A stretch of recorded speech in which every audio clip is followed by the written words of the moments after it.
রবিবার মানে কিছু স্পেশাল হবেই। তো এই রবিবার দুপুরবেলাতে চিকেন বিরিয়ানি বানিয়েছিলাম একটু নিজের মতো করেই। সামান্য একটু বেরেস্তা ভেজে নিয়েছি এখানে, আর এখানে আলুগুলোকে বড় করে কেটে নুন হলুদ মাখিয়েছি। বাসমতি রাইসটাকে ভালো করে ধুয়ে জল ঝরিয়ে শুকনো করে রেখেছিলাম। নিয়েছি দুটো বড় পেঁয়াজ কুচি আর ওই 450 গ্রাম মতো মাংসর বড় সাইজ, আদা রসুন লঙ্কা বাটা, আর বিরিয়ানি মশলা জায়ফল আছে, জৈত্রী আছে, স্টার এনাজ আছে, মৌরি আছে, সাজিরে, গোলমরিচ আর গরম মশলা, এছাড়া কেওড়া জল। আর এটা হচ্ছে তোমার বিরিয়ানির যে মিঠা আতর আর রোজ এসেন্স, ওটা একসাথে করে বিক্রি হচ্ছে। ওই মশলাগুলোকে নিজেই বানিয়ে নিয়েছিলাম, একটুখানি রোস্ট করে তারপর গুঁড়িয়ে নিয়েছি। এদিকে মোটা সরলা দুধে একটু কেওড়ার জল, একটু ঘি আর অল্প একটু হলুদ দিয়ে ভালো করে গুলে নিয়েছিলাম। এটা করেছিলাম কারণ আমার কাছে স্যাফরন নেই, তার বদলে হলুদটা ইউজ করেছি। তার মধ্যে একটুখানি ওই বিরিয়ানি মশলা দিয়ে ভালো করে চামচ দিয়ে নাড়িয়ে নিয়েছিলাম। সত্যি কথা বলতে কি, কলকাতার দম বিরিয়ানি বছরে একবার করে খাই, তাও হয়তো 1-2 বার। তো সেই স্বাদটা মুখে লেগে আছে বলাটা ভুল। তবে কি করে বানাতে হয় মোটামুটি জানি, তবে একদম সেইভাবে বানানো আমার জন্য একটু সমস্যা। তাই নিজের যেটা ভাল লাগে সেরকম করে বানানোর চেষ্টা করি। এখানে আমি ওই মাংসটা নিয়ে তার মধ্যে একটু জল ঝরানো টক দই অ্যাড করেছি, আর ওই বেরেস্তা যেটা ভেজেছিলাম সেই বেরেস্তা ভাজাটা দিয়েছি, আদা রসুন বাটা দিয়েছি, একটু নুন দিয়েছি সামান্য, আর দিয়েছি হলুদ আর বিরিয়ানি মশলা, আর দিয়েছি কেওড়ার জল, আর ওই যে মিঠা আতর রোজ ওয়াটারের যে মিশ্রণটা সেটা। আগে কিন্তু কোহিনুর বলে একটা কোম্পানির বিরিয়ানি কিট বিক্রি হতো, যেটার বিরিয়ানি মশলাটা পুরোপুরি কলকাতা বিরিয়ানির মতো, ওইটা কিনে আমি ব্যবহার করতাম। তবে রিসেন্ট দেখছি ওটা নেটে পাচ্ছি না, তাই জন্য বিরিয়ানির মশলাটা নিজেকেই বানাতে হচ্ছে। এদিকে কড়াইতে অল্প তেল দিয়ে নিয়েছি, বেশি তেল দিইনি। এরপরে ওই আলুগুলোকে একটু লাল লাল করে ভেজে নেব। সর্ষের তেল দিলে ভালো হতো, তবে আমি সয়াবিন তেলে করেছি। আমার বরে জানো তো বিরিয়ানি খেতে ভীষণ ভালো লাগে, আমারও বিরিয়ানি খেতে ভীষণ ভালো লাগে। তবে এখানে না যতই বিরিয়ানি কলকাতা বলে বিক্রি হোক, সেই দম বিরিয়ানির স্বাদ নেই, তাই নিজে একটু চেষ্টা করা আর কি। তবে বিরিয়ানি আমি শুনেছি যত বড় পাত্রে হবে, যত দমে রেখে তুমি রান্নাটা করতে পারবে তত ভালো হয়।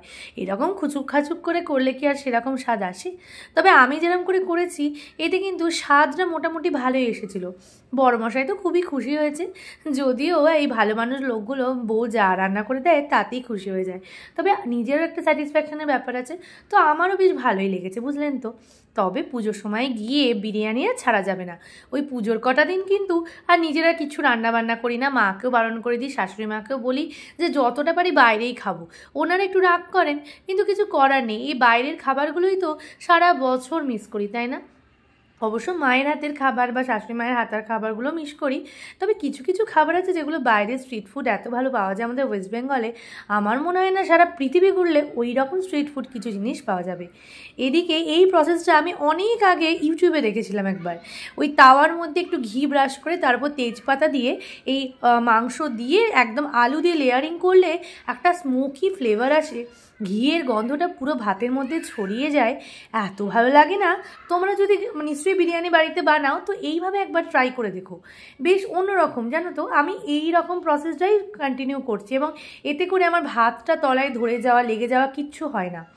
ভাতটা আমি 70% মতো গলিয়ে নিয়েছিলাম, বাসমতি চাল বা বিরিয়ানি রাইস তো বেশিক্ষণ রান্না করার দরকার হয় না, ফুটন্ত জলে দিয়ে নিয়েছিলাম।